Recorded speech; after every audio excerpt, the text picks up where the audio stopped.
Perun je najmogočnejši med slovanskimi bogovi in gospodar groma in bliska. Ko v poletnih nevihtah med oblaki treskajo strele, Perun vihti svojo sekiro. Njegovo sveto drevo je hrast, njegova žival planinski orel povezan pa je tudi s cvetlico Peruniko. Že njegovo ime dobro opiše bojevito naravo tega božanstva, saj pomeni tisti, ki udarja. Nekdaj so ga častili po vsem slovanskem prostoru, mu na vrhovih postavljali templje, žrtvovali živino in prisegali v njegovem imenu. Je oče Jarila, prinašalca pomladi, mož Mokoš, boginje žensk ter zapriseženi sovražnik Velesa, boga podzemlja in bogastva. Njune bitke so se zapisale med legende staroverskega sveta. Veles je vedno znova ugrabil Perunovega sina, ženo ali pa njegovo čredo in Perun ga je v besu lovil po nebu. Veles je bil pretkan in je spreminjal svojo obliko. Proti Perunu se je boril kot kača, bik, volk in na koncu celo zmaj. A Perun ni nikdar odnehal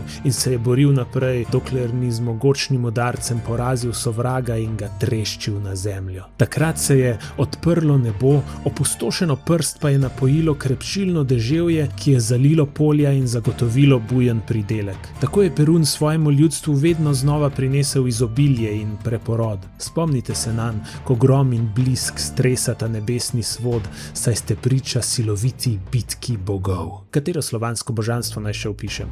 Napišite odgovor v komentar, preberite Skrivnost srži in seveda všečkajte, delite in mi sledite.